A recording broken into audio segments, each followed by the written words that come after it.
The flame danced in Catherine Sullivan's eyes as she clutched her newborn daughter to her chest. The heat pressed against her skin, smoke filling the cabin that had become her sanctuary.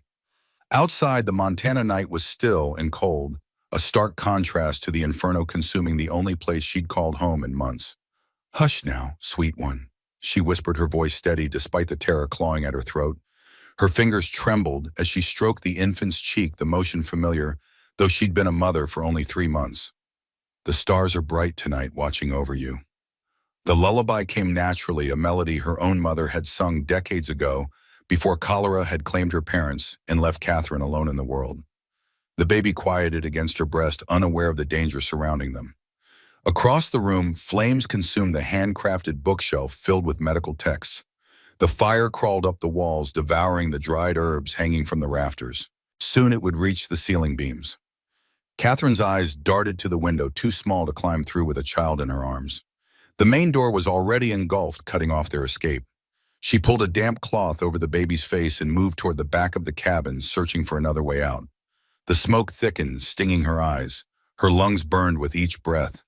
A crash from the far side of the cabin made her jump. Through the haze, a tall figure emerged, face covered with a wet bandana. "Kate!" The man's voice cut through the roar of the flames. "This way!" His gray eyes locked with hers through the smoke, eyes she had come to know as well as her own. Nathaniel Thorne pushed through the burning debris, his powerful frame moving with purpose as he reached for her. "Nate," she breathed, relief washing over her. "Echo." "I know, hold her tight." His voice was calm, reassuring. He wrapped a protective arm around them both, guiding them toward a trap door she'd never noticed before. "There's a tunnel beneath the house, an old escape route." As he lifted the wooden panel, cool air rushed up to meet them, a blessed relief from the scorching heat above. Catherine took one last look at the burning cabin, at the life they had built together, before descending into the darkness below. 3 months earlier, she could never have imagined this moment, could never have known that the stranger who would find her sleeping in his hay would become her salvation, that the man with the scarred face would heal her broken heart, that Echo Valley would become her home. Thunder rolled across the Montana sky as Catherine Sullivan clutched her swollen belly and pushed forward against the driving rain. Her dress, once a respectable garment, now hung in tatters around her ankles, soaked through and caked with mud from the long journey. She had been walking for 3 days since the stagecoach had left her behind in the last settlement, her meager savings stolen by the man who had promised her security and a future. October 1878 was proving to be a cruel month. Lightning split the darkening sky, illuminating the vast emptiness surrounding her. Catherine, Kate, to those who knew her, was 7 months pregnant and utterly alone in a wilderness that showed no mercy to the vulnerable.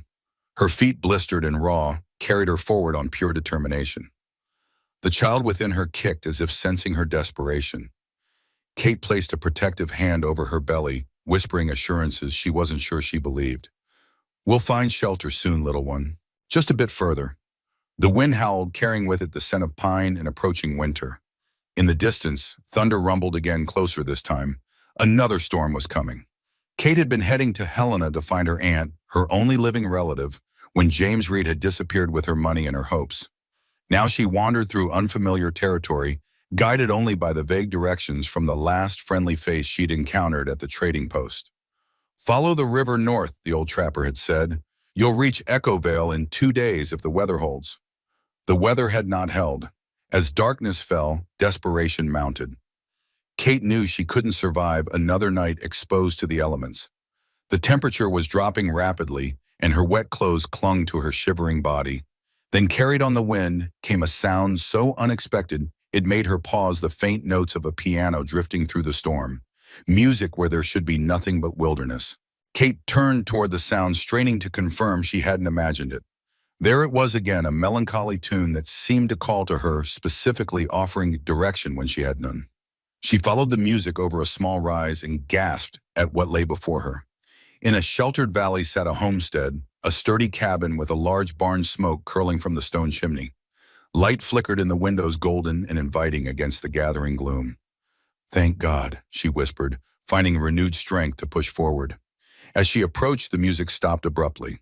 Kate hesitated at the edge of the property, suddenly aware of her appearance, a bedraggled pregnant stranger about to beg for shelter. Pride had kept her standing through much of her life, but tonight survival mattered more. She made her way to the cabin door and knocked with what little strength remained in her trembling hand. No answer came, though lamplight still glowed from within. She knocked again, louder. "Hello, is anyone there? Please, I need help." Only silence answered her pleas. Kate pressed her ear to the door, listening for movement inside.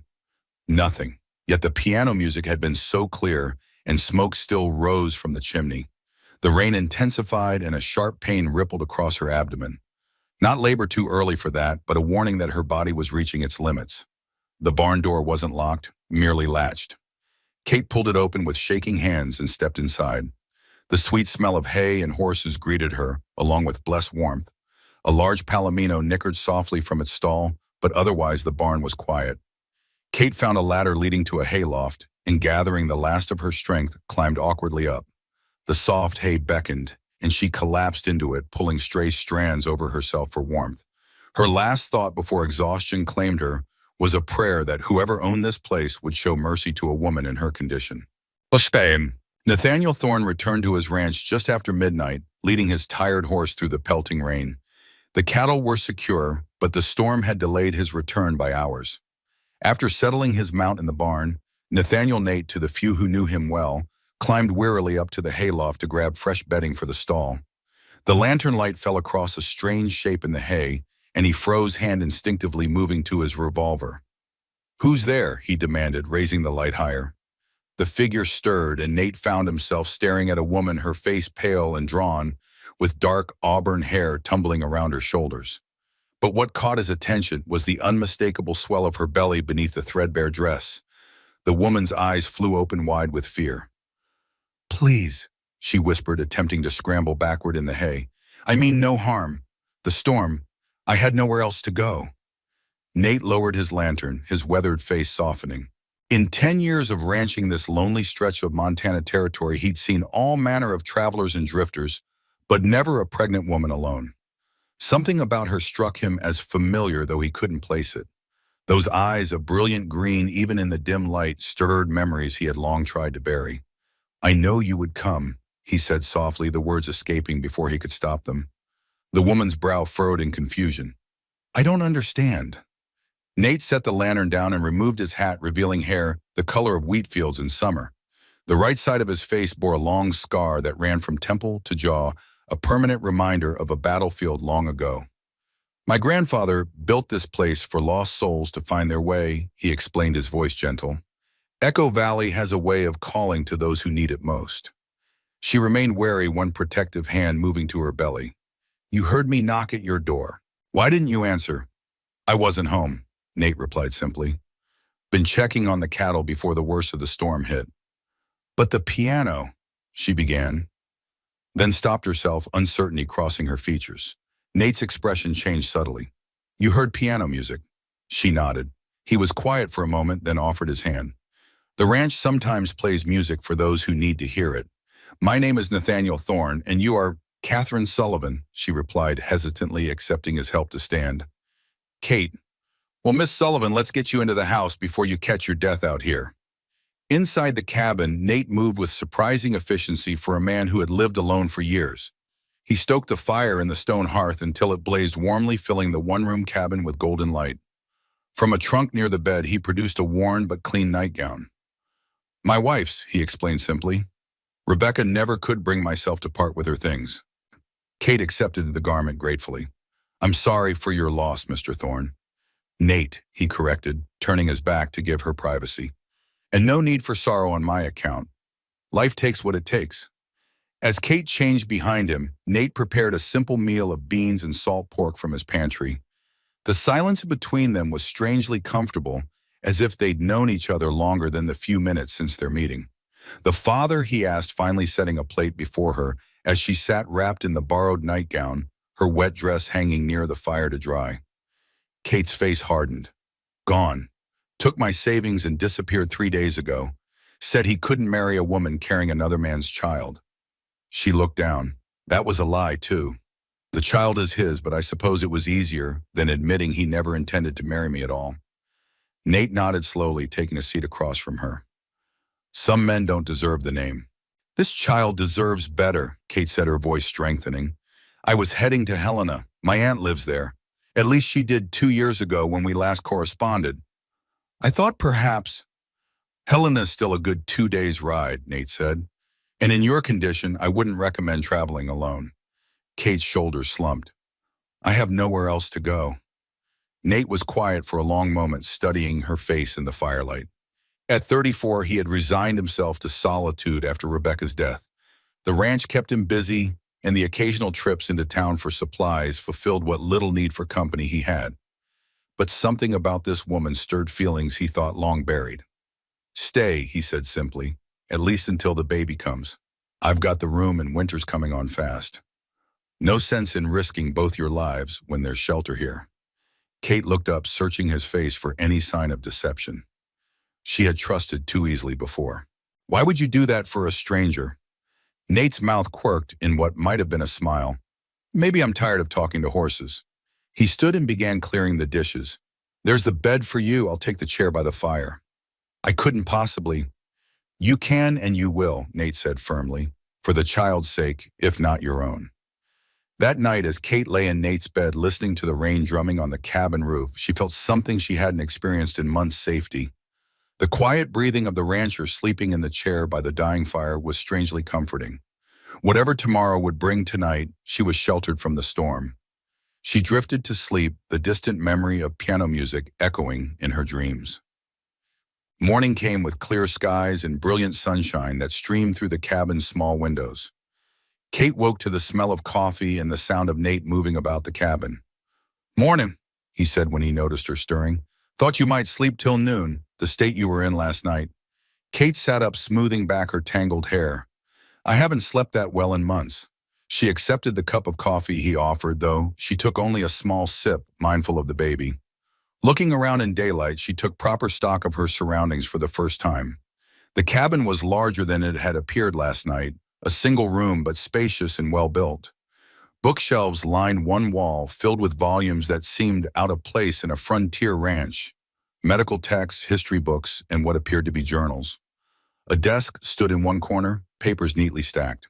Near the hearth sat an upright piano, the source of the music she'd heard, though no one had been playing it when she arrived. Most surprising was a cabinet filled with medical supplies, bottles of tinctures, rolls of bandages, and instruments that looked like they belonged in a doctor's office, not a remote homestead. You're a doctor? She asked, gesturing toward the cabinet. Nate glanced up from the stove where he was cooking breakfast. Was Army surgeon during the war. The Union, in he nodded, served with the 104th Pennsylvania. After Gettysburg, I was assigned to a field hospital near Richmond. Kate's heart quickened. The 104th Pennsylvania. Field hospital near Richmond. Memories flooded back, blood-soaked tents, endless screams, the desperate fight to save young men torn apart by war. She had been there, a nurse barely 20 years old, witnessing horrors that still haunted her dreams. Got some work to tend to, Nate said, interrupting her thoughts. He set a plate of eggs and bacon before her. Make yourself at home. There's bread in the bin and preserves on the shelf. I'll be back midday. Before Kate could respond, he was gone, the door closing firmly behind him. Left alone, she ate the simple breakfast and then, unable to sit idle, began to tidy the already neat cabin. The familiar routine of domestic work helped settle her mind, pushing away the unwelcome memories of the war. As she straightened the books on the shelf, Kate noticed one volume that stood out, a medical journal from 1863, its leather binding worn from frequent handling. She carefully opened it, discovering handwritten notes in the margins.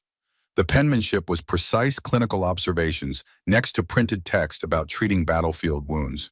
She flipped to the front page and found an inscription, "To Dr. N. Thorne, with gratitude for your service to our wounded boys. May your hands continue to heal what war has broken. Dr. A. Hammond, Surgeon General."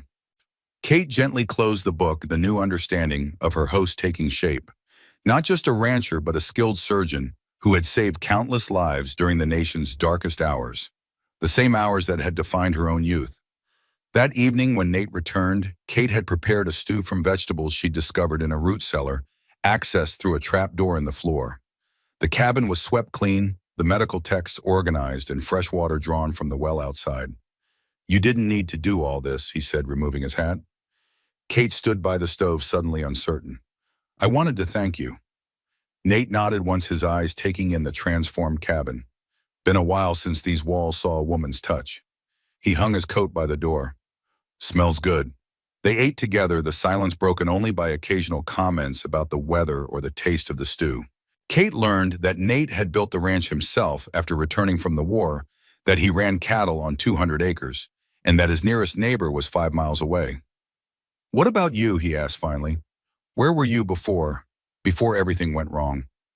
Kate gave a small, sad smile. St. Louis. I was a seamstress for a dressmaker there when I found myself in trouble. My employer dismissed me. Decency, she said. Kate's hand drifted to her belly. James, that was his name, said he'd marry me, that we'd start fresh out west. Some men make promises they never intend to keep, Nate observed.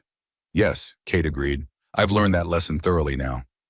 What she didn't say was that before St. Louis, before James Reed, she had been Catherine Sullivan, field nurse with the Union Army. That she had seen more death by 22 than most saw in a lifetime. That she still woke, sometimes gasping for breath, the phantom smell of gangrene and gunpowder filling her nostrils. That she too carried scars from the war, though hers were invisible to the eye. That night, Kate woke with a start, her heart pounding. In her dreams, she had been back in the field hospital, hands slick with blood, as she assisted a surgeon trying desperately to save a young lieutenant with half his face blown away.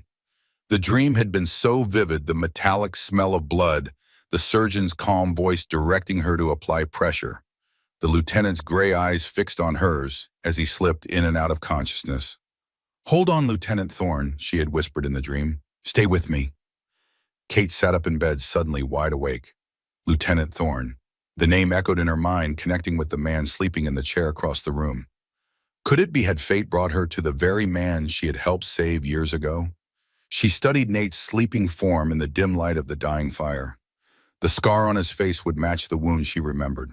The right age, the right regiment. But that lieutenant had been so badly wounded, his face unrecognizable beneath the bandages. She had assisted with the initial surgery, then been transferred to another ward. Never knew if he had survived. As if sensing her scrutiny, Nate stirred in his sleep, his face contorting in what appeared to be pain. A nightmare of his own, perhaps. The war haunted so many even a decade later. Kate lay back down, pulling the quilt tight around her shoulders. Tomorrow she would look for more clues, some confirmation of her suspicion. For now, she would keep this revelation to herself. Outside, the wind whispered through the valley, creating the eerie, echoing sound that had given Echo Valley its name. And somewhere in the cabin, though no one touched the keys, the piano played a soft, melancholy tune that only Kate could hear. The days fell into a pattern. Nate would rise before dawn to tend to his ranch work, returning midday for a meal Kate prepared. She kept the cabin, mended his clothes, and began to feel useful again. They spoke little, but the silences grew comfortable.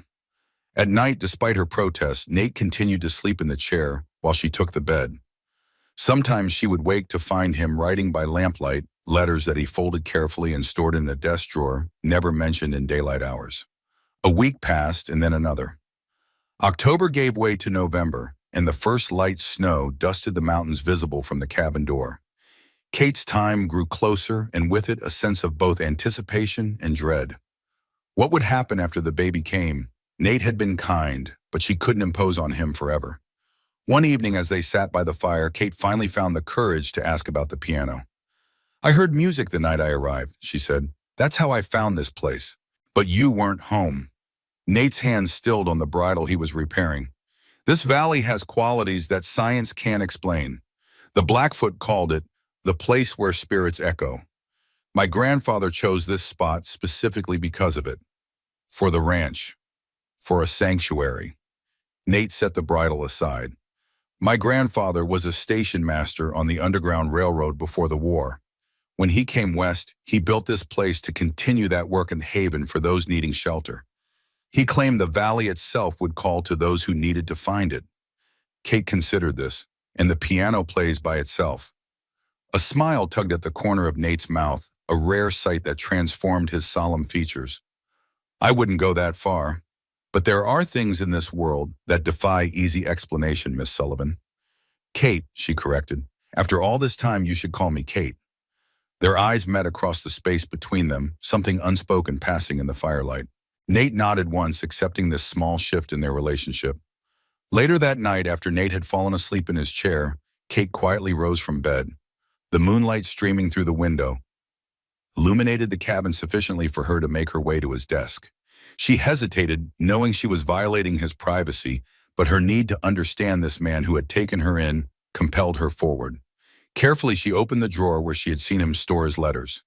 Inside was a stack of sealed envelopes, all addressed to the same person, Charles Sullivan, Helena, Montana. Her father's name. Her father who had died of cholera 5 years earlier. Kate's hand trembled as she lifted the letters. Why would Nate be writing to her dead father? How could he possibly know of the connection? Beneath the letters lay a worn, leather-bound book, a journal by the look of it. Kate hesitated, then gently opened it to find pages filled with the same precise handwriting she had seen in the medical texts. She flipped through until a name caught her eye: Nurse Sullivan. June 18, 1863. Nurses Sullivan assisted with the arterial repair today. Steady hands, doesn't flinch at the worst wounds. Asked her first name. She said Catherine, but prefers Kate. Reminds me of someone's same quiet strength mother had. Kate's breath caught. This was Nate's wartime journal, and she was in it. She turned the page, reading quickly. June 30th, 1863. Heavy casualties from Gettysburg arriving. Worked alongside Kate Sullivan for 16 hours straight. Never complained once. When Parker broke down, she took over, saved the Michigan boy's leg. July 12th, 1863. Kate gone transferred to another ward. Miss her efficiency. New nurse Jumpy drops instruments. Kate closed the journal, her mind racing. Nate remembered her from the war. Had known who she was the moment he found her in his hayloft. Why hadn't he said anything? She carefully returned the journal and letters to the drawer, closing it softly. As she turned to go back to bed, she found Nate watching her, his gray eyes reflective in the moonlight. You should have just asked, he said quietly. Kate stood frozen, caught in her transgression. I'm sorry, I needed to know. He finished for her, rising from his chair. I understand. You knew who I was, she said. From the beginning. Nate nodded. The moment I saw your eyes in the hayloft, never forgot them, how steady they were, even with artillery shells falling around us. Why didn't you say anything? He moved to the window, looking out at the moonlit valley. Thought you might want a fresh start. War memories aren't always welcome. Kate joined him at the window, careful to maintain a proper distance. Is that why you're writing to my father to find me? Been writing for years, Nate admitted. Never sent them. Never knew if he'd want to hear from the man his daughter saved. He paused. Didn't know he'd passed. I'm sorry. Cholera 5 years ago. Kate's voice was soft with old grief. He never recovered after losing my mother to the same disease 2 years earlier. They stood in silence, watching the snow begin to fall outside, fat flakes drifting in the moonlight. I remember you, Kate said finally. The lieutenant with the facial wound. Half your jaw gone, but you never made a sound when they cleaned the wound. She turned to look at his profile, the scar silvery in the moonlight. You healed well. Had a good surgeon and an excellent nurse. Nate's voice was rough with emotion he rarely displayed. You kept me alive when I'd given up. Talked to me through the fever, made me want to live. Another silence fell between them, filled with the weight of shared history. Thank you, Kate said at last, for not turning me away that night in the hayloft. Nate turned to face her fully, his expression solemn. I've waited years for a chance to repay the debt, Kate Sullivan. Echo Valley called you here for a reason. The baby chose that moment to kick vigorously, making Kate gasp and place a hand on her belly. Without thinking, Nate reached out his large hand, covering hers. The child kicked again, a strong, healthy movement against their joined hands. In that moment, something shifted between them, a connection deeper than their shared past, a promise for the future neither had expected to find. Outside, snow continued to fall, blanketing Echo Valley in pristine white, covering all tracks, and offering a clean slate to those who sought one. And somewhere in the depths of the cabin, the piano played a soft, hopeful melody that this time they both could hear. One crisp November morning, Kate was hanging laundry outside when she spotted riders approaching the ranch, an unusual sight in this remote location. Nate emerged from the barn, rifle in hand, and moved to stand protectively near her. Stay behind me, he said quietly. Who is it? Kate asked, one hand resting on her swollen belly. Reverend Abernathy and his wife. Nate lowered the rifle slightly but remained vigilant. From town, good people but unexpected. The visitors, an elderly man with a neatly trimmed white beard and a plump woman with kind eyes, reined in their horses at a respectful distance. "Morning, Thorne," the man called. "Saw smoke from your chimney. Thought we'd check in before winter sets in proper." "Reverend," Nate acknowledged with a nod. "Mrs. Abernathy, you're welcome to come in." The couple dismounted and Mrs. Abernathy immediately approached Kate with a warm smile. "Oh my, look at you, dear. When are you due?" "January," Kate replied, surprised by the woman's friendly demeanor. "Margaret Abernathy." The woman introduced herself, taking Kate's hands in her own. "And that's my husband, Elijah. We minister to the folks in Echo Vale." As they entered the cabin, Kate noticed the curious glances Mrs. Abernathy cast around the room, her eyes lingering on the medical supplies and piano. "Still playing, I see," Reverend Abernathy remarked, nodding toward the instrument. "Not for years," Nate replied, "but it's Rebecca's. Couldn't part with it." The name hung in the air, heavy with unspoken history. Kate prepared coffee while the visitors settled at the small table. She felt Mrs. Abernathy's eyes studying her intently.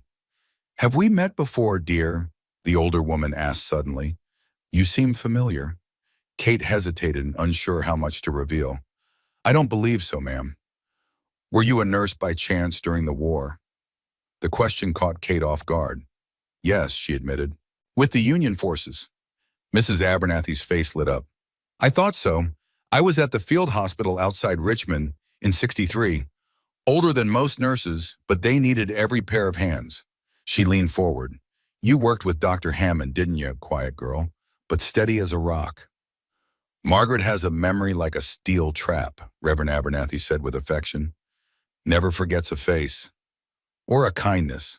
Mrs. Abernathy added, her eyes darting meaningfully between Kate and Nate.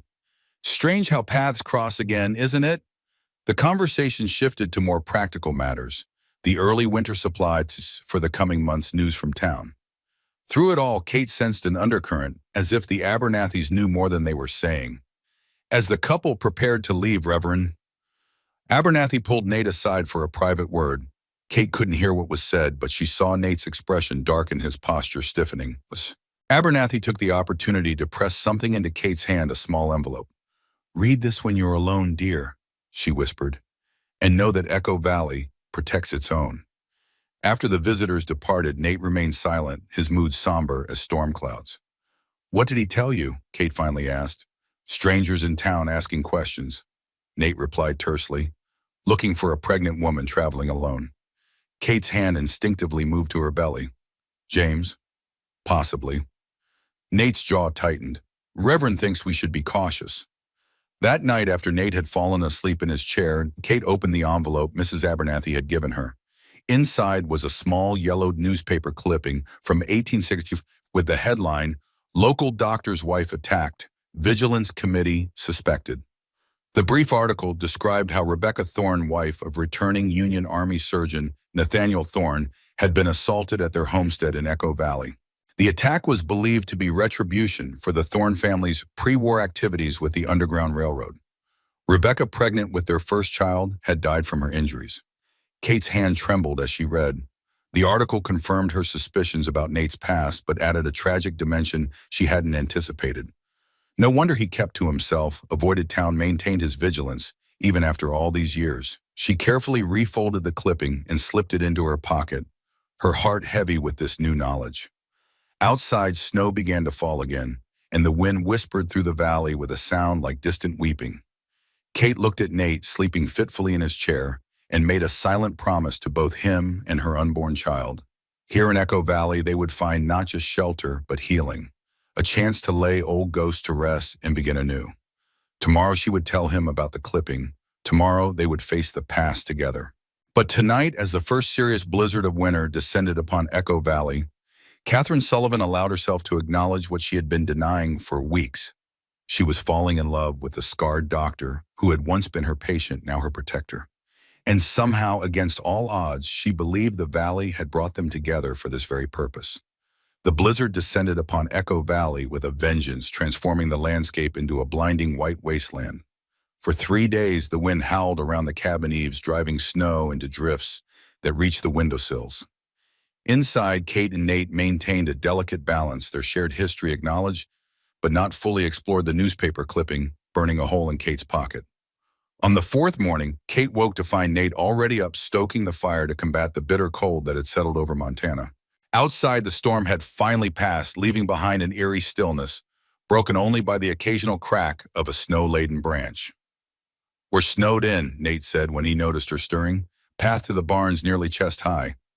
Kate wrapped a shawl around her shoulders and joined him at the window. The valley had been transformed into something otherworldly, pristine, white, rolling away in all directions, the distant mountains merely shadows against the pale sky. "It's beautiful," she murmured. "And dangerous," Nate added. "We won't see another soul until the pass clears. Could be weeks." The realization settled between them, weeks of isolation, just the two of them in this small cabin, with nowhere to retreat when conversations grew difficult. The time for secrets had passed. "I need to show you something," Kate said, retrieving the newspaper clipping from her pocket. "Mrs. Abernathy gave this to me." Nate's expression remained carefully neutral as he took the yellowed paper, but Kate saw the muscle in his jaw tighten as he read. When he finished, he folded it precisely and returned it to her. "Margaret should mind her own business," he said, his voice flat. "She's concerned for you, for us."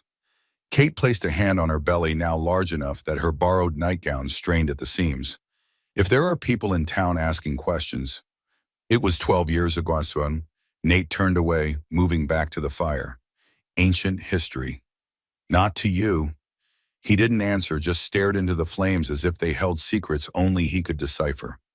The silence stretched between them, broken only by the crackle of burning wood. "I was there when it happened," he said finally, his voice so low Kate had to strain to hear. "Just back from the war. We'd been married only 2 years before I left. The pregnancy was unexpected. A blessing." Kate remained silent, giving him space to continue at his own pace. "I'd gone to town for supplies. Rebecca was here alone." His hand unconsciously touched the scar on his face. "When I returned, I found her on the floor.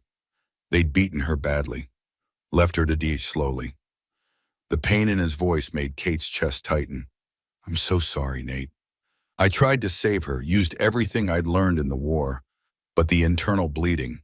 He shook his head. "She lasted through the night, long enough to tell me she loved me, not long enough to tell me who did it." The article mentioned a vigilance committee. Nate's laugh was bitter. "That's what they called themselves. Local men who didn't appreciate my grandfather's history with the Underground Railroad, or my service to the Union. Did they ever face justice? No." The word hung in the air, heavy with old rage.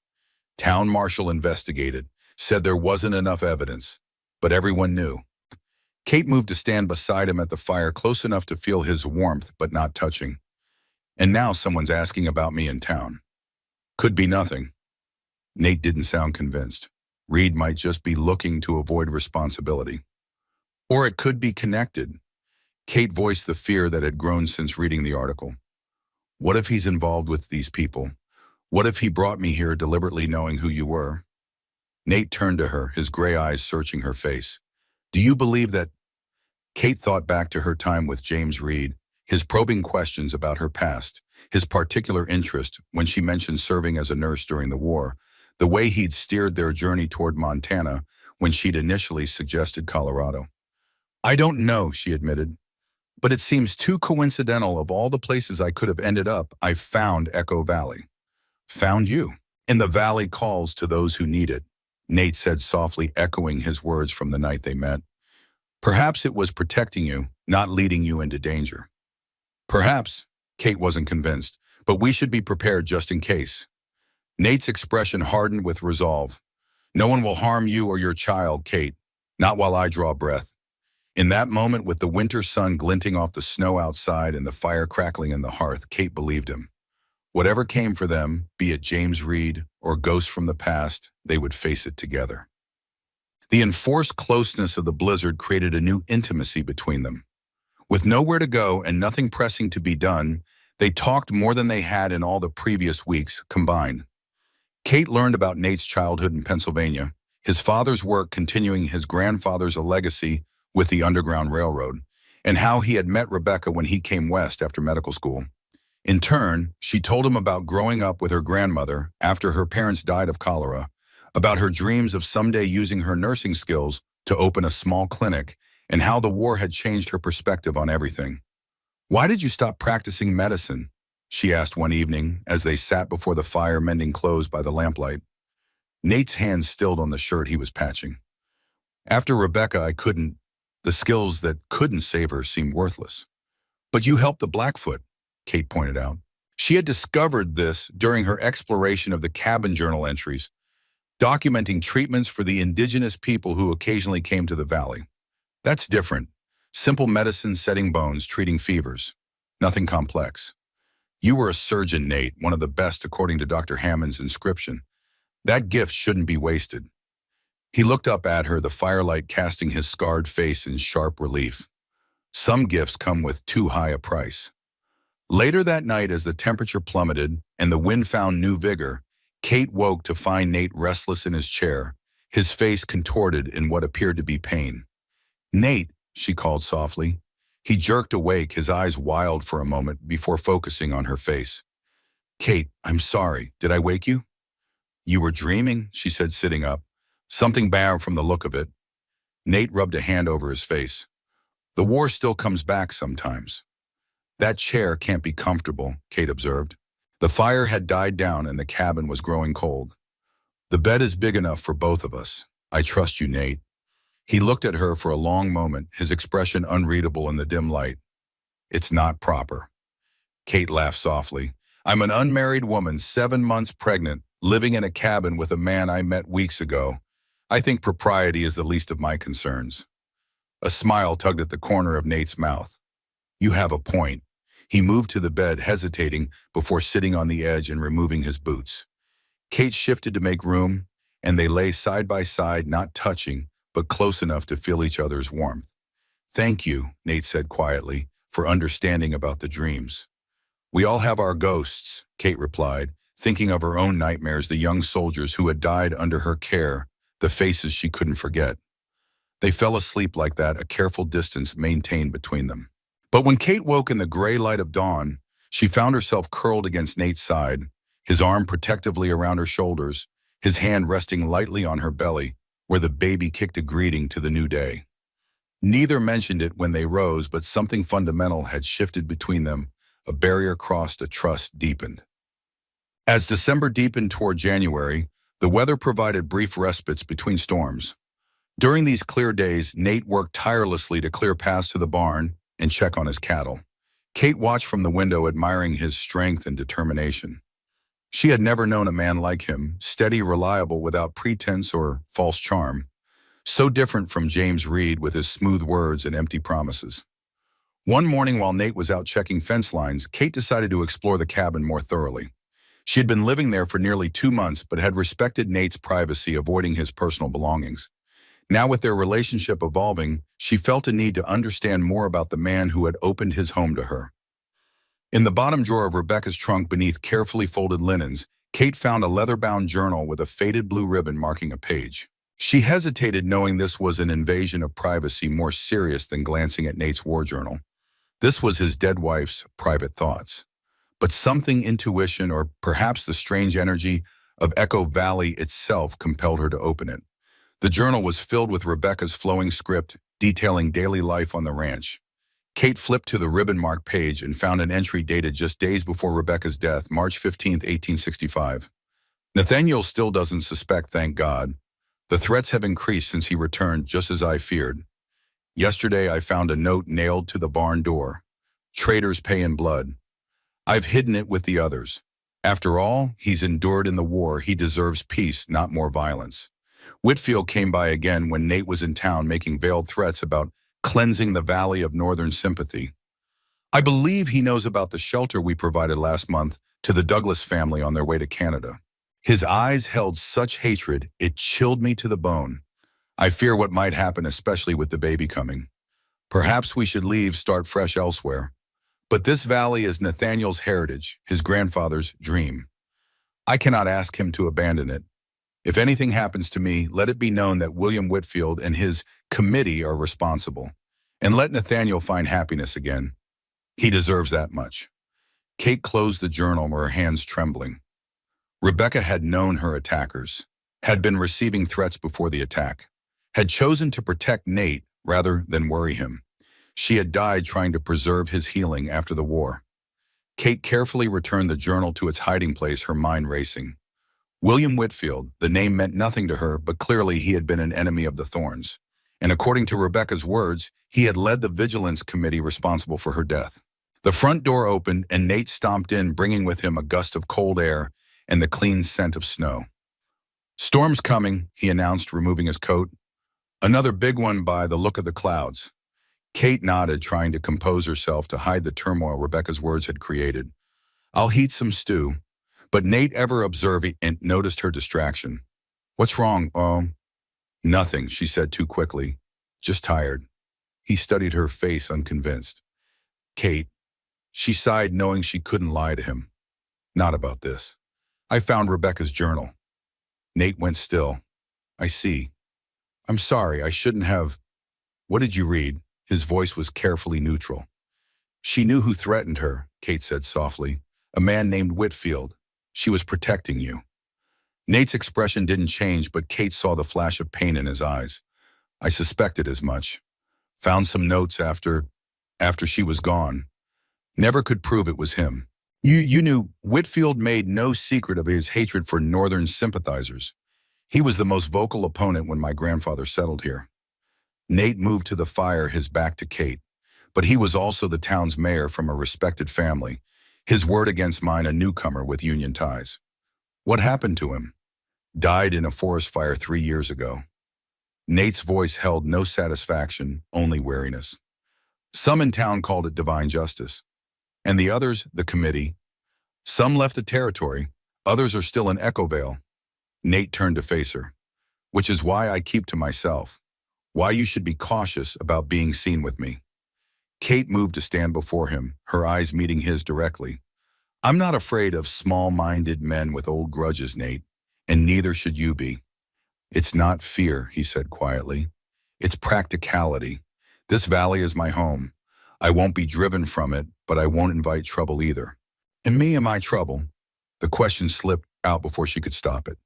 Nate's gaze softened as it moved from her face to her swollen belly and back again.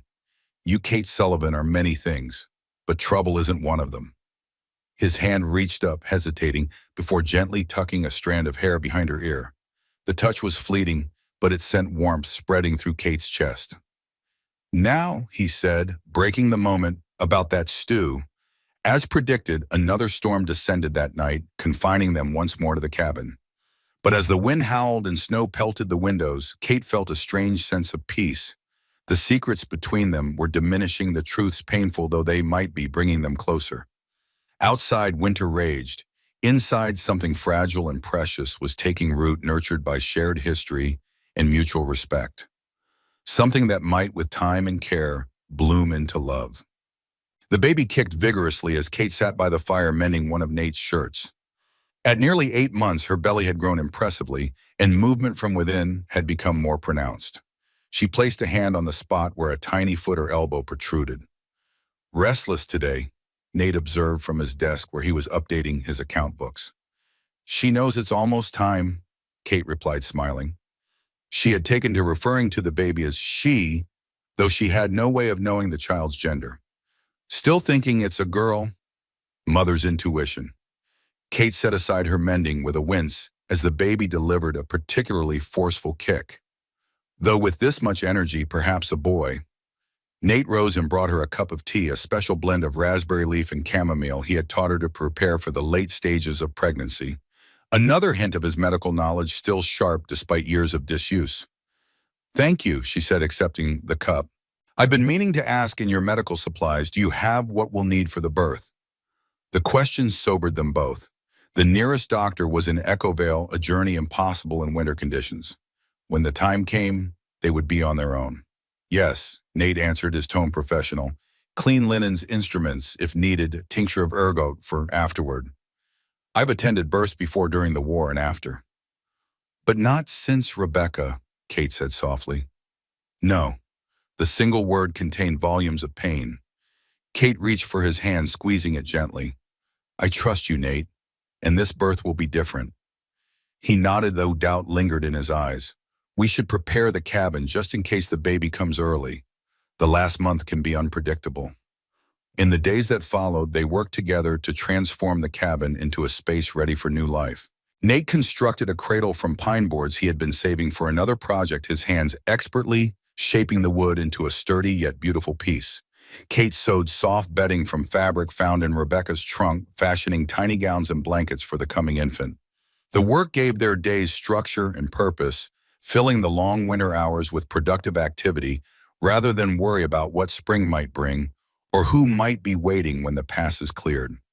One evening, as Kate sat at the piano bench running her fingers lightly over the keys without pressing them, Nate emerged from the bedroom area with something in his hands.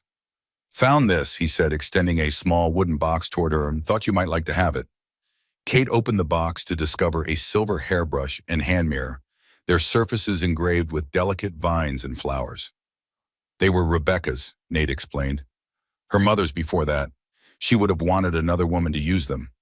Tears pricked at Kate's eyes. The gift represented more than just practical items. It was Nate's acknowledgement that she had become more than a temporary guest in his home, that perhaps he was beginning to see a future with her in it. They're beautiful, she whispered, running her fingers over the intricate engravings. Are you sure? She kept a letter with them, Nate said, his voice rough with emotion, instructions that they should pass to the next woman to bring life to Echo Valley. That's you, Kate.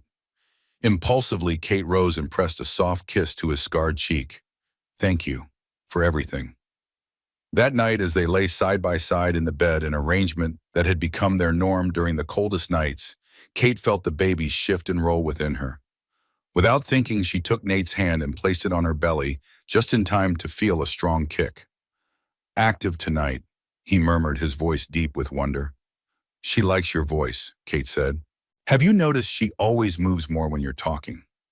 In the darkness, she couldn't see his expression, but she felt the gentle stroke of his thumb against her nightgown. Smart child, he replied. Her mother has excellent taste. Kate laughed softly, then gasped as a sharp pain radiated across her abdomen. Nate sat up immediately. What is it? Just a twinge, Kate assured him, though uncertainty crept into her voice.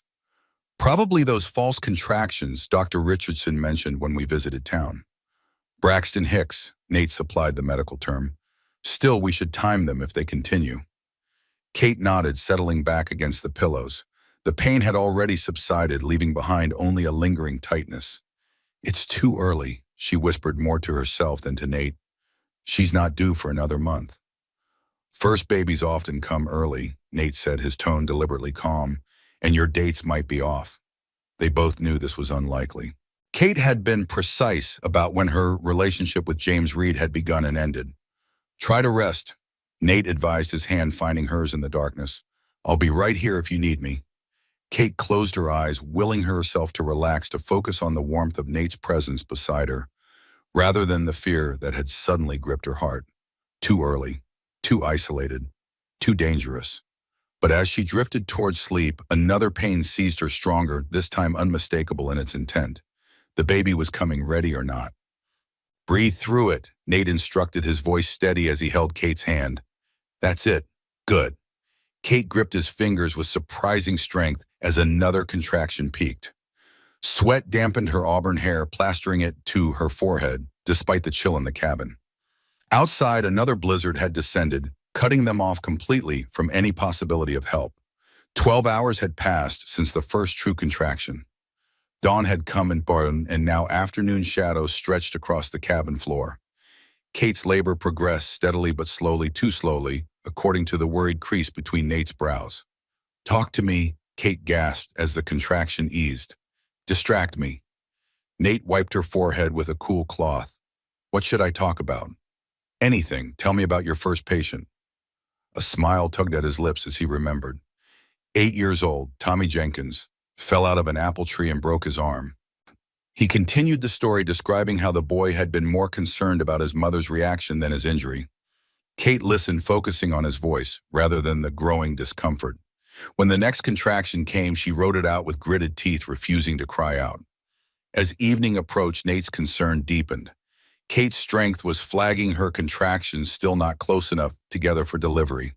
"I need to examine you," he said, his tone shifting from supportive companion to physician. "We need to know if there's progress." Kate nodded, too exhausted to feel embarrassment. Nate helped her into position, his movements efficient and clinical as he checked her condition. "The baby's position isn't ideal." He reported, his expression carefully neutral. "Posterior facing your front instead of your back. Makes labor harder." "Can you turn it?" Kate asked, fear creeping into her voice. "Possibly, but it's not without risk." He met her eyes directly. "Kate, I need to be honest. This is becoming complicated." "Like Rebecca." The question escaped before she could stop it. Pain flashed across Nate's features. "No, different circumstances entirely." He took her hand again. "But I won't lie to you. We're facing challenges." Kate squeezed his fingers. "Then we'll face them together." "I trust your skills, Dr. Thorne." The use of his title seemed to strengthen his resolve. Nate nodded once decisively, then began to prepare the cabin for what might be a difficult night ahead. He stoked the fire to keep the cabin warm, boiled water for clean instruments, and arranged the bed for maximum efficiency. Every movement demonstrated years of medical training and battlefield experience, the doctor re-emerging from beneath the rancher's exterior. As night fell, Kate's labor intensified. The pain became overwhelming, each contraction a tidal wave threatening to pull her under. In her delirium, past and present blurred.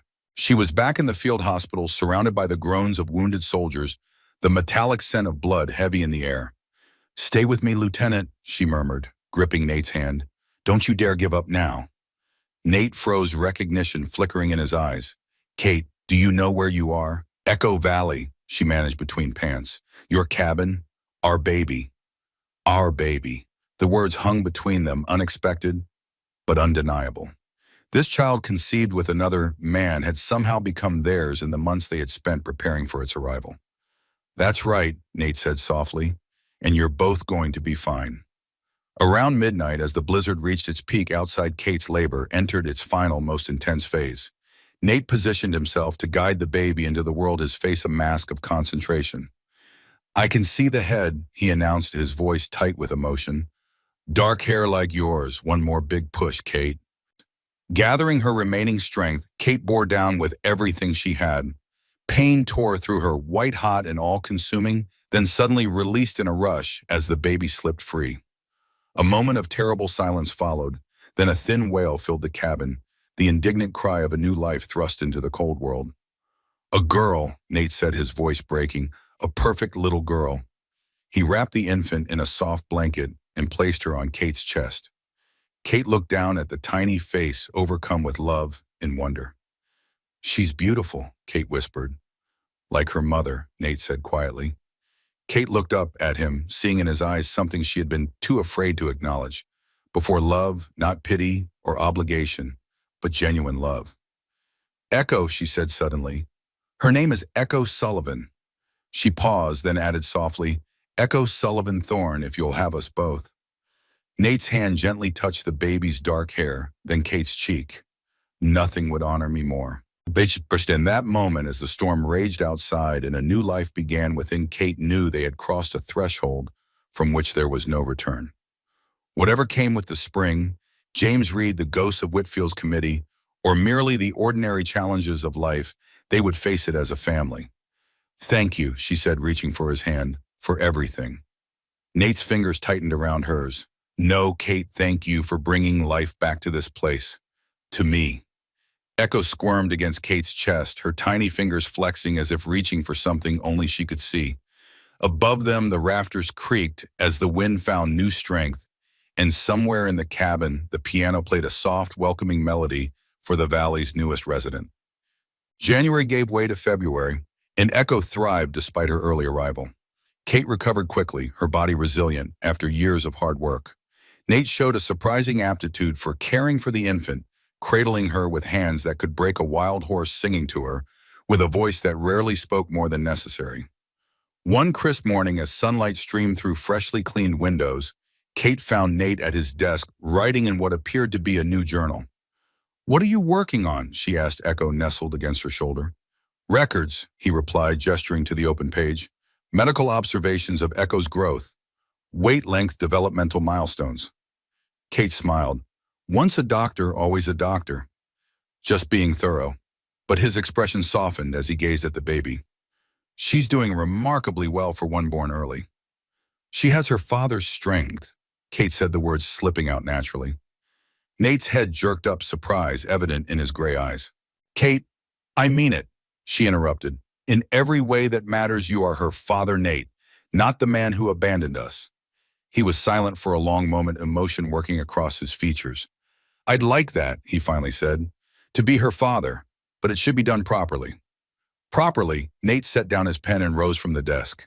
I've been meaning to ask. He stopped, seeming to reconsider his approach, then reached into his pocket and withdrew a small object. A ring, a simple gold band with a delicate floral pattern etched into its surface. This was my grandmother's, he said, his voice rough with emotion. My grandfather gave it to her when they started their life in this valley. Kate's breath caught as the understanding dawned. Nate, I'm not good with words, he continued. Not like some men, can't offer pretty speeches or grand promises. But I can offer honesty, respect, and complete devotion to you and Echo. He held out the ring. Catherine Sullivan, would you do me the honor of becoming my wife? Tears filled Kate's eyes as she looked at this man, this good, honorable man who had opened his home and his heart to her when she had nothing to offer in return. Yes, she whispered. Yes, Nathaniel Thorne, I would be proud to be your wife. His hands trembled slightly as he slipped the ring onto her finger. It fit perfectly, as if it had been made for her hand alone. When the pass is clear, he said, we'll go to town, make it official. Reverend Abernathy can perform the ceremony. Kate nodded, then leaned forward to press her lips gently against his, their first true kiss, sweet and full of promise. Echo squirmed between them as if adding her approval to the arrangement. That night, as they lay in bed with Echo sleeping peacefully in her cradle nearby, Kate finally had asked the question that had been lingering since their first honest conversation. What will happen when spring comes, Nate? When James Reed discovers where I am? Nate was quiet for a moment, his arm tightening around her shoulders. We'll face it together. I won't let him harm you or take Echo. But legally we'll be married. I'll adopt Echo formally. Reed abandoned you, left you to die in a blizzard. No court would favor him. Kate wasn't so sure. The law often favored blood relations, even unsuitable ones, over adoptive parents. But Nate's confidence was reassuring. And the town, Whitfield's old allies.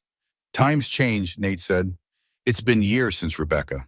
Many of those men have moved on or died. The younger generation doesn't carry the same hatred of Northern sympathizers.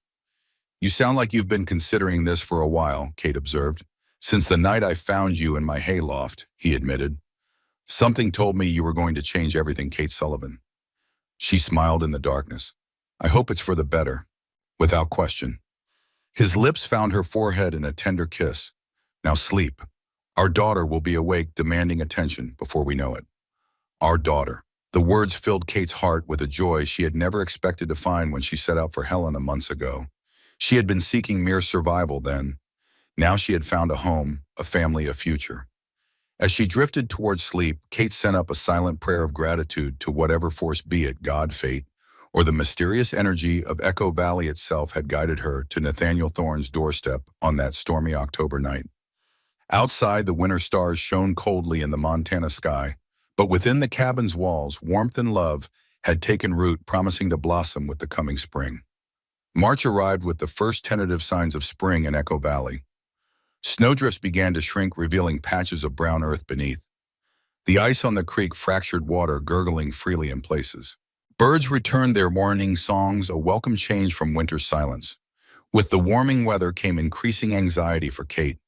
The mountain passes would soon clear, connecting their isolated sanctuary to the outside world once more. Though she now wore Nate's grandmother's ring and Echo had thrived under their care, the shadow of James Reed and his possible connections to Whitfield's old committee loomed over their happiness. One crisp morning, Kate stood on the cabin porch with Echo bundled against her chest, watching Nate mend a fence in the nearby corral. At 3 months, Echo had grown strong, her dark hair thickening and her gray eyes so like Nate's, following movement with increasing alertness. Your papa is a good man, Kate whispered to the baby the word papa, still new on her tongue but feeling right. The best man I've ever known. Echo squirmed in response, her tiny hand catching a strand of Kate's auburn hair. Nate looked up just then as if sensing their attention. He smiled a full, unguarded expression that transformed his solemn features and softened the scar on his face. These smiles had become more frequent in recent weeks, each one a gift Kate treasured.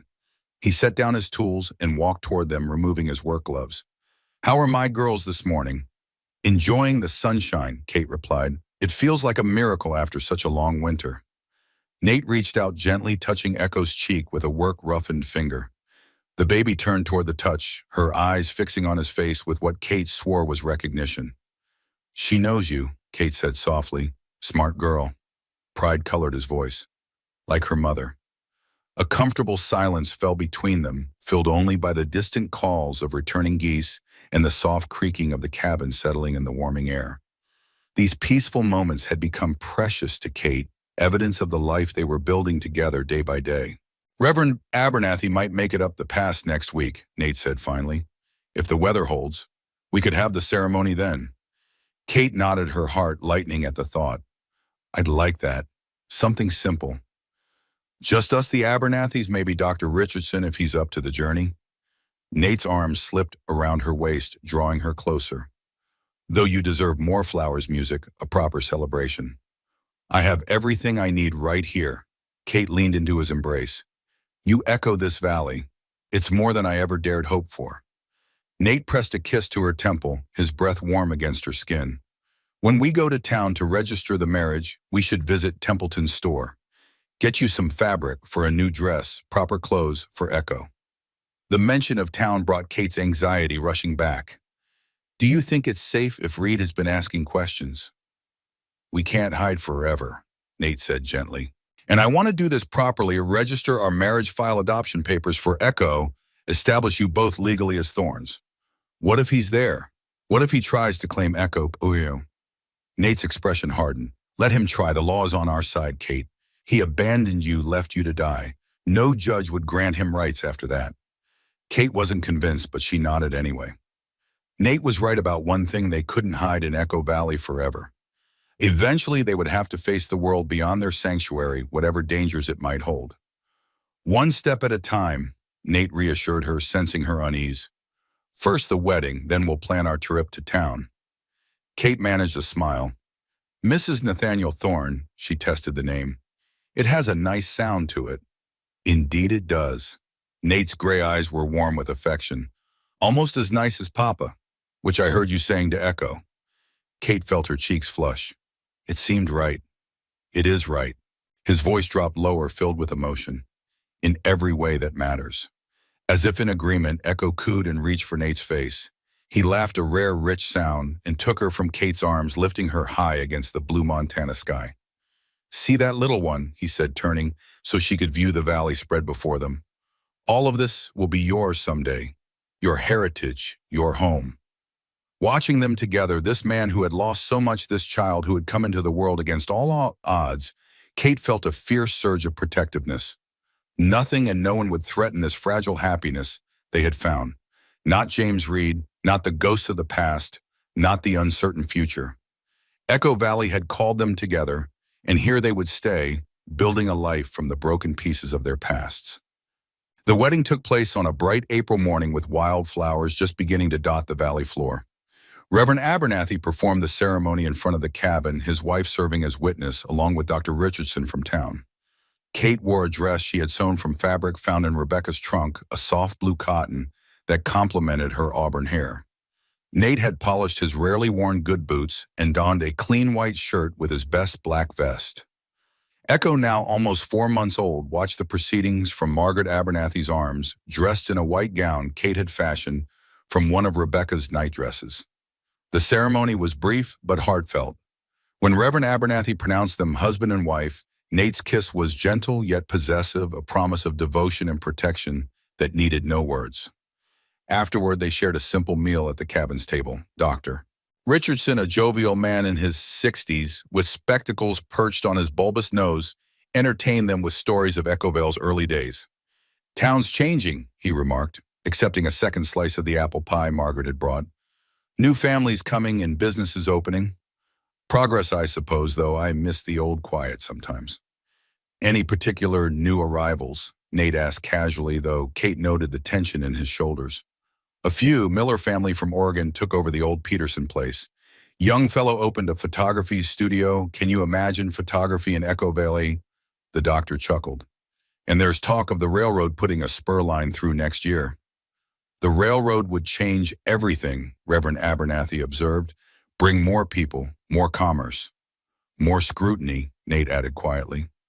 A meaningful look passed between the men, one Kate couldn't quite interpret, but which clearly held significance.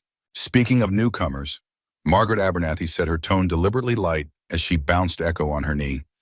There was a man asking about you in town last month, Catherine, or rather about a woman matching your description. Kate's heart stuttered. What did he look like? Handsome fellow, well-dressed, said he was looking for his fiancée who had wandered off in a confused state. Margaret's expression showed what she thought of this claim. Sheriff Montgomery didn't tell him anything, of course. We protect our own in Echo Vale. James Reed, Kate confirmed, her voice barely above a whisper. Nate's hand found hers under the table, squeezing reassuringly. Did he say where he was staying? That's the curious part, Dr. Richardson interjected. He mentioned connections to the Whitfield family, said he was a distant relation, though Eleanor Whitfield seemed surprised by the claim when asked. Leonore Whitfield, Kate looked to Nate, whose expression had darkened at the name. William's widow, he explained. Still lives in town, keeps to herself mostly. Reed left after a few days, Reverend Abernathy added, but mentioned he'd be back, had business in Helena first. The conversation moved to other topics, but the joy of the wedding day had been tempered by this reminder of the threat hanging over them. When their guests departed late that afternoon, Nate stood on the porch watching until their wagon disappeared around the bend. We should go to town, he said when Kate joined him, Echo sleeping in her arms. Register the marriage file, the adoption papers. Make everything legal before Reed returns. Kate nodded, though dread pulled in her stomach. Tomorrow if the weather holds. Nate's jaw was set with determination. The sooner we establish our legal standing, the better. That night, their first as husband and wife, Nate held Kate close, his body warm and solid against hers. Echo slept peacefully in her cradle nearby, her soft breathing a reminder of all they had to protect. I won't let anyone harm you or take Echo from us, Nate whispered into the darkness. I swear it, Kate. She believed him. Yet as she drifted towards sleep, Kate couldn't shake the feeling that James Reed's reappearance was more than coincidental, that somewhere in the complex web of the past, there was a connection they hadn't yet discovered. Echo Vale sprawled in a small valley 20 miles from Echo Valley, a frontier town that had grown from a mining camp to a respectable settlement over the past decade.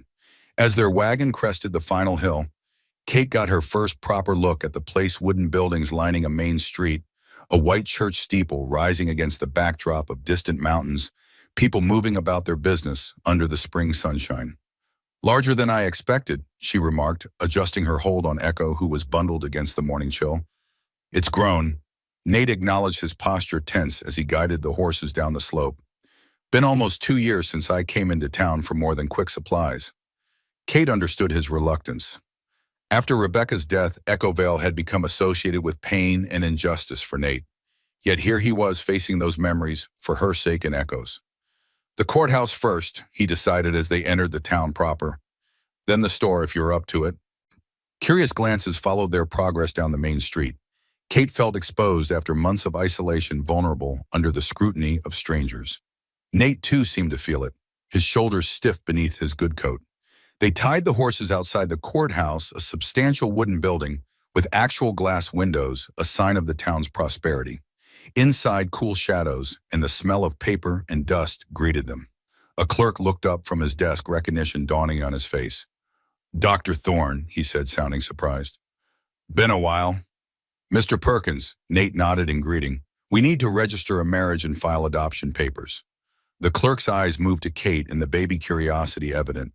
Of course, Judge Hollister is in his chambers. He'll want to handle this personally, I expect.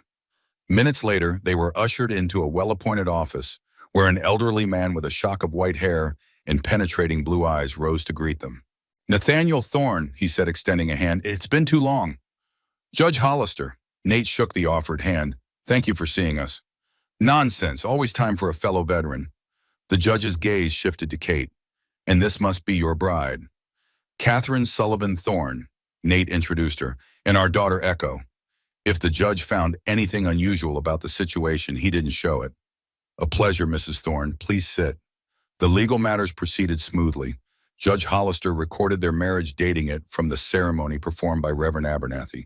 The adoption papers required more explanation. The child's biological father abandoned Mrs. Thorne while she was with child, Nate explained, left her destitute and alone during a blizzard. James Reed, Kate added. He took my savings and disappeared. Judge Hollister's expression darkened. Reed, the same man who's been asking questions around town. Kate nodded, her arms tightening around Echo. I see. The judge made a note. And you wish to adopt the child formally, Dr. Thorne? I do. She's my daughter in every way that matters. Judge Hollister studied them both, his gaze thoughtful. The law typically favors blood relations, but abandonment changes matters considerably. He dipped his pen and signed the documents with a flourish. Consider it done. Echo Sullivan Thorne is legally your child, Dr. Thorne. Relief washed over Kate, so intense she felt momentarily dizzy. Thank you, Your Honor. Now, the judge said, setting down his pen, perhaps you should know that Mr. Reed visited my office last month claiming his confused fiancée had wandered off with his unborn child. Nate's hand found Kate's squeezing reassuringly. What did you tell him? That I had no information about any such woman. Judge Hollister's eyes were sharp. I didn't trust him from the moment he walked in. Too smooth, too practiced. He leaned forward. But there's something else you should know. Reed was seen meeting with Calvin Whitfield. Whitfield, Nate tensed. William's brother. The same. One of the few remaining members of that old vigilance committee. The judge's expression was grave. I don't believe in coincidences, Dr. Thorne. Neither did Kate. The pieces were falling into place. James Reed's interest in her nursing background, his steering their journey toward Montana, his connection to the Whitfield family. This was no random encounter. It was deliberate. Reed claimed to be related to the Whitfields, she said slowly. A distant cousin, he told me once. Nate's face had gone pale beneath his tan. Judge, do you think— I think, Judge Hollister interrupted, that you should be very careful. File these papers with the county seat in Helena as well. Establish your legal standing beyond question. He fixed Nate with a stern look. And perhaps consider carrying protection when you come to town. The implications were clear. Whatever James Reed's true connection to the Whitfields, it posed a danger to their newly formed family. As they left the courthouse, Kate felt eyes on them from all directions. Whether friendly or hostile, she couldn't tell, but the weight of scrutiny was unmistakable. Let's finish our business quickly, Nate murmured, guiding her toward Templeton's store. I want to be home before dark. Home. Echo Valley, their sanctuary. Kate nodded, clutching Echo closer as they hurried down the boardwalk. The general store was a welcome relief from the open street. Mrs. Templeton, a robust woman with keen eyes and a ready smile, greeted them warmly. Dr. Thorne, and this must be your bride. Reverend Abernathy told me the happy news. She came around the counter to admire Echo. What a beautiful child. She has your eyes, Doctor. She does, doesn't she? Nate agreed, some of the tension leaving his shoulders at the friendly reception. While Nate discussed an order for ranch supplies, Mrs. Templeton helped Kate select fabric for new clothes, sturdy cotton for everyday wear, soft flannel for baby garments, and a length of emerald silk that matched Kate's eyes. For special occasions, Mrs. Templeton insisted when Kate protested the extravagance. Every woman needs one fine dress. As Kate examined the beautiful material, a voice spoke from behind her. It suits your coloring perfectly. Kate turned to find an elegant older woman standing nearby, silver hair arranged in a neat coronet above a face that must once have been strikingly beautiful. Mrs. Whitfield, Mrs. Templeton acknowledged with a respectful nod.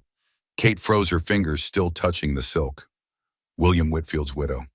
The wife of the man suspected of orchestrating the attack that killed Rebecca and her unborn child. Mrs. Thorne isn't it? Eleanor Whitfield's voice was cultured, her manner poised. I heard about your marriage. Congratulations. Thank you. Kate managed her throat dry.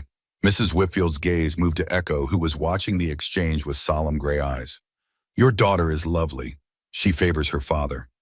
The comment, delivered with perfect composure, sent a chill down Kate's spine.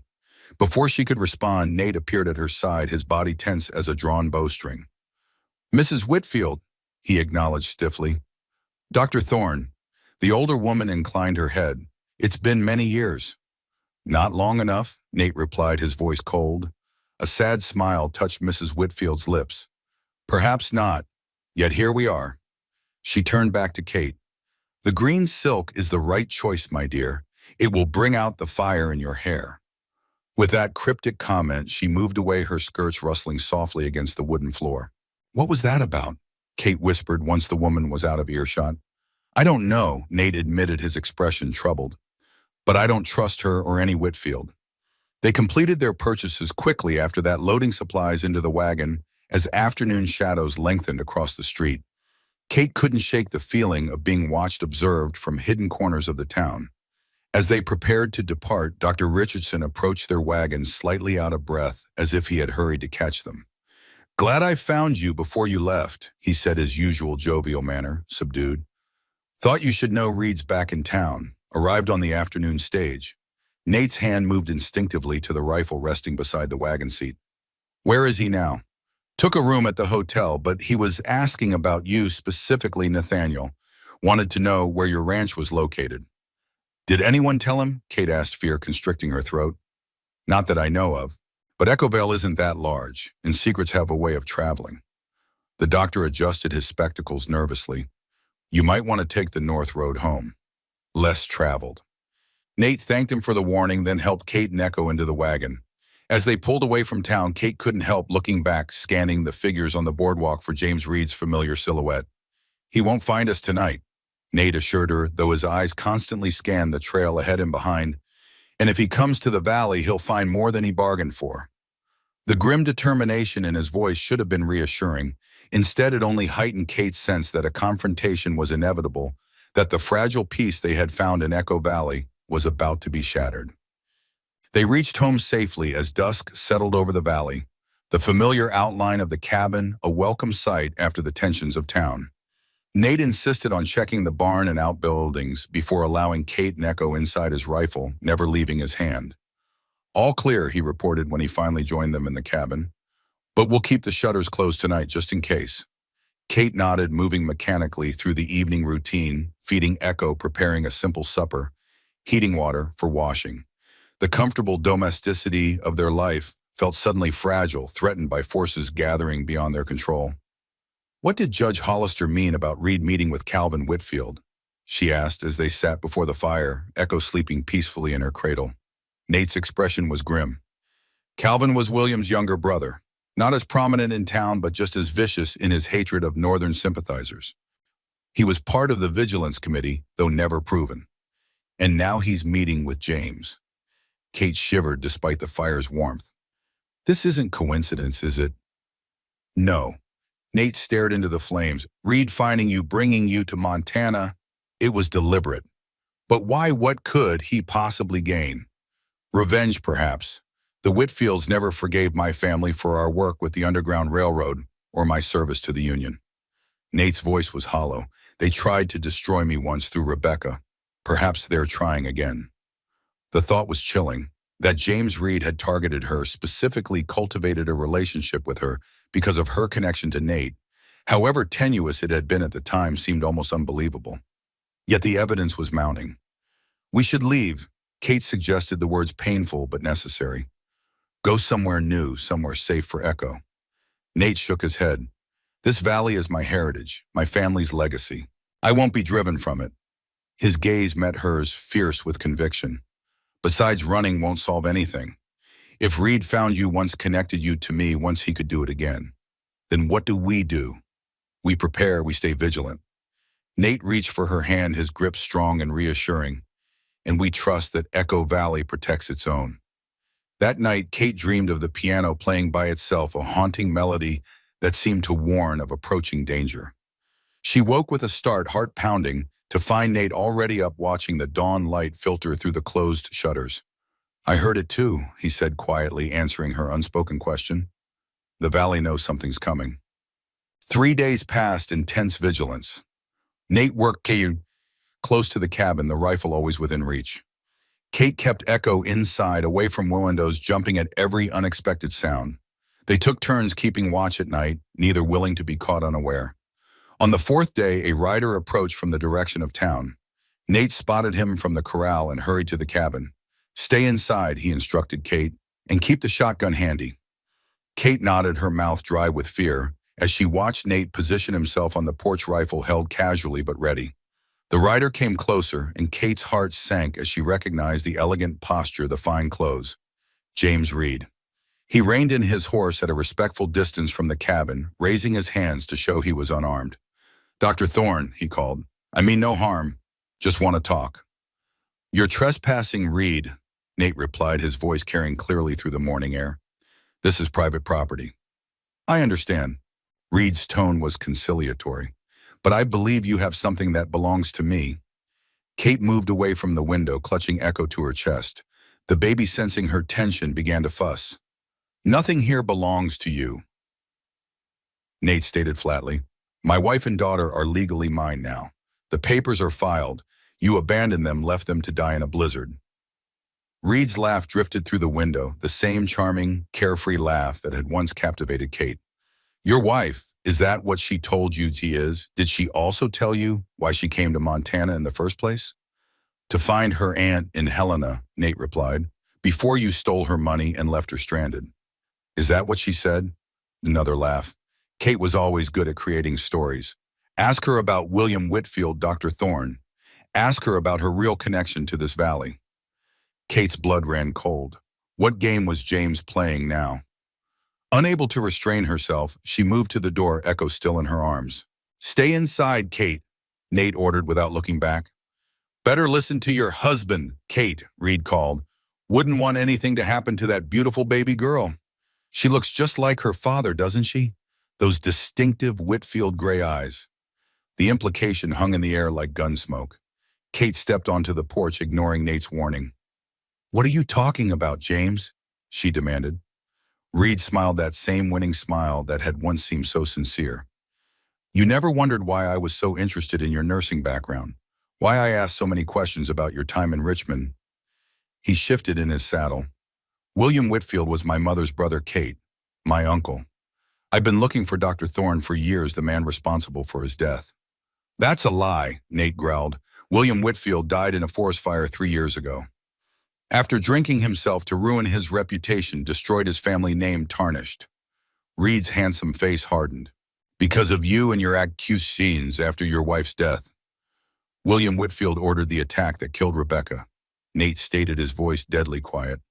"Everyone in town knew it, even if they wouldn't testify." "More lies."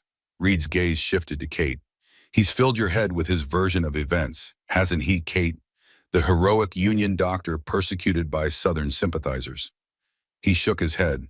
"Did he tell you he was investigated for his wife's death? That some believed he killed her himself when she threatened to leave him?" Kate felt sick. "Stop it, James. Whatever game you're playing." "No game, Kate. Just truth." Reed's expression softened, turning pleading. "I came to find you, to bring you home. You and our child." "Echo is not your child," Kate retorted, "and I am not going anywhere with you." "We'll see about that," Reed's tone hardened.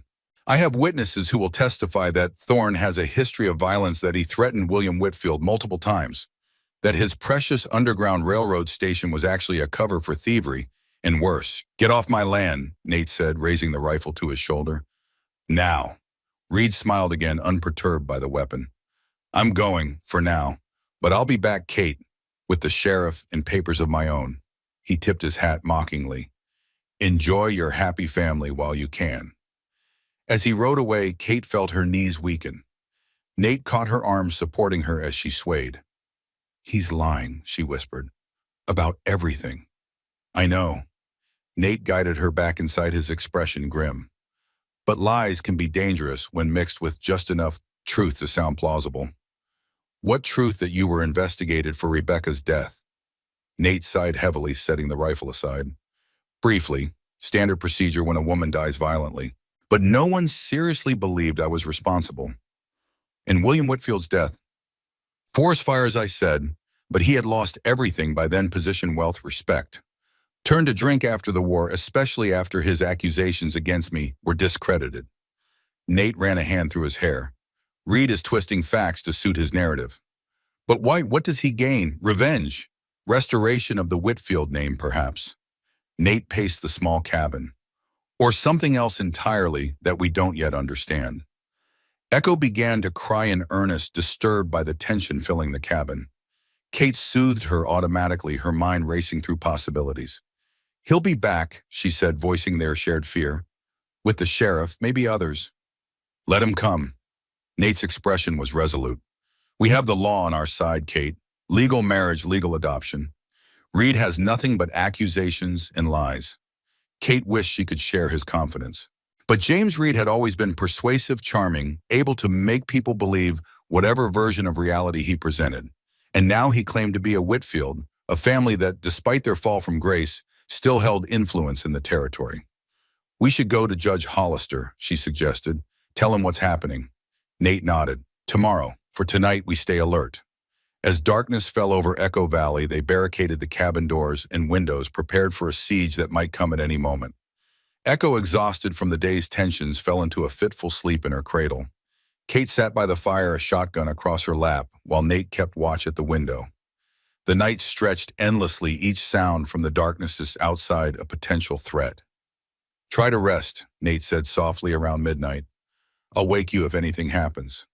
Kate shook her head. I couldn't sleep anyway. He moved to sit beside her, his arms slipping around her shoulders.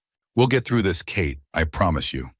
She leaned into his strength, drawing comfort from his solid presence. I believe you. And she did. Whatever James Reed was planning, whatever lies, he spread the truth of what she and Nate had built together was stronger. Echo Valley had called them to each other for a reason, had guided her to this place, this man, this life. She had to believe it would protect them now. Outside, the wind whispered through the valley, creating the echoing sound that had given the place its name. To Kate, it sounded like a warning or perhaps a promise. The storm was coming, but they would weather it together. Dawn broke with an eerie stillness over Echo Valley. The birds were silent, the wind absent, as if the world held its breath in anticipation. Kate, who had finally dozed off in the early morning hours, woke to find Nate still at the window, his face drawn with exhaustion. Anything, she asked, voice hushed. He shook his head. Too quiet. Not natural. Echo stirred in her cradle, making soft morning noises. Kate lifted her, pressing a kiss to the baby's dark hair. 3 months old and already at the center of a storm not of her making. We should try for town, Kate suggested. Find Judge Hollister before Reed can spread more lies. Nate considered this, weighing the risks. It might be what he's expecting. An ambush on the road would be easier than attacking the cabin. Before Kate could respond, a sound reached them, horses approaching, multiple riders by the sound of it. They're here, Nate said grimly, reaching for his rifle. Stay back from the windows. Kate retreated to the rear of the cabin, cradling Echo protectively. Through a crack in the shutter, she counted 5 riders approaching, James Reed in the lead, followed by a man wearing a sheriff's badge and 3 others she didn't recognize. Dr. Thorne, the sheriff called as they reined in before the cabin. Sheriff Montgomery from Eccovale. Need to speak with you, sir. Nate opened the door, a fraction rifle visible but not raised. What can I do for you, Sheriff? Got some serious allegations I need to investigate. Mind if we come inside? I mind armed men entering my home where my wife and child are, Nate replied evenly. State your business from there. Sheriff Montgomery, a stocky man with a bushy mustache and tired eyes, sighed heavily. Mr. Reed here has filed a complaint. Claims you're harboring his fiancée and unborn child against their will. His fiancée is now my legal wife, and the child was born 3 months ago, Nate stated. We have documentation filed with Judge Hollister and the county seat. So I've been told. The sheriff didn't sound entirely convinced. Still need to see the lady, make sure she's here of her own free will. Kate moved forward, still holding Echo. I'm here, Sheriff, Catherine Sullivan Thorne, and I am absolutely here by choice. Relief flickered across the sheriff's face. Ma'am, good to see you well. Mind stepping outside so we can talk properly? Kate looked to Nate, who nodded reluctantly. I'll be right beside you. They stepped onto the porch, presenting a united front. James Reed sat on his horse, his handsome face set in lines of concern that Kate knew were entirely manufactured. Beside him was an older man whose resemblance to Reed was unmistakable, Calvin Whitfield, she presumed. Catherine, Reed said, his voice warm with false concern. Thank God you're alive. I've been searching everywhere for you. Cut the act, James, Kate replied coldly. You abandoned me 3 months ago, stole my money, and left me to die in a blizzard. You were confused, darling. The pregnancy affected your mind. The doctor warned us about this. Reed turned to the sheriff. She wandered off during the night. I've been frantic ever since. That's not true, Kate insisted. Sheriff Montgomery, this man is lying. We were never engaged. He promised marriage only after he learned I was carrying his child, then abandoned me when it suited him. The older man, Calvin Whitfield, spoke up, his voice carrying the weight of assumed authority. The woman is clearly still confused, Sheriff, and under the influence of Thorne, who has a history of manipulating vulnerable women. That's enough, Whitfield. Nate cut in, his tone dangerous. Your family has spread enough lies about mine over the years.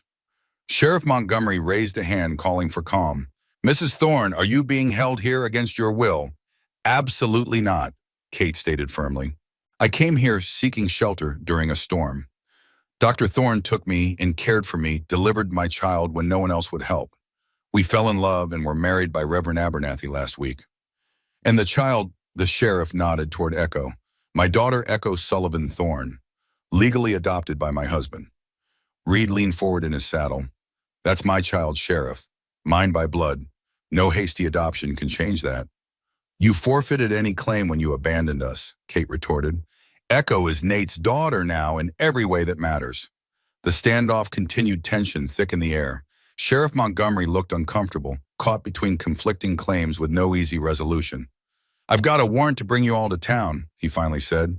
Let Judge Hollister sort this out properly. Based on what charges? Nate demanded. Kidnapping, Reed supplied smoothly. Coercion, perhaps worse depending on what Catherine reveals once she's free of your influence. Kate felt sick at the insinuation. This is ridiculous. I'm not going anywhere with this man, Sheriff. He's dangerous. Not asking you to go with him, ma'am, Montgomery clarified. Just to come to town, speak with the judge. All legal and proper. Nate's arm tightened around Kate's waist. We'll come tomorrow, Sheriff. My wife and daughter need rest after this upset. I'm afraid it needs to be now, Dr. Thorne. The sheriff's hand moved meaningfully toward his holster. Don't make this difficult. The three men with Reed and Whitfield shifted in their saddles' hands, hovering near weapons. Kate realized with a chill that these weren't lawmen, but hired guns men prepared to take them by force if necessary. Let me get some things for the baby, she requested, trying to buy time. The sheriff nodded. 5 minutes. Inside the cabin, Kate moved quickly, gathering essentials for Echo while Nate watched from the doorway. This is a setup, he murmured. Montgomery's a decent man, but he's outnumbered out there. What do we do? Kate whispered, fear constricting her throat. We go with them, for now. Judge Hollister will support us. He has the paperwork, knows the truth. Nate's expression was grim, but determined. Stay close to me, no matter what happens. As they prepared to leave, a sound stopped them, the piano in the corner playing a few haunting notes. Though no one touched the keys, Nate and Kate exchanged a glance of understanding. The valley was warning them. The tunnel, Nate said suddenly. Rebecca's journal mentioned it, a passage beneath the house built by my grandfather, an escape route for the Underground Railroad. Where? Kate asked, hope flaring. Root cellar, behind the shelves. Nate glanced toward the door. But we'd never make it now. They're watching too closely. He was right. Through the window, Kate could see Reed and his men positioned around the cabin, alert for any attempt at escape. We play along, Nate decided, for now, but be ready if an opportunity presents itself. Kate nodded, clutching Echo closer. Whatever happened, she would protect her daughter with her life if necessary. They stepped back onto the porch, the picture of compliance.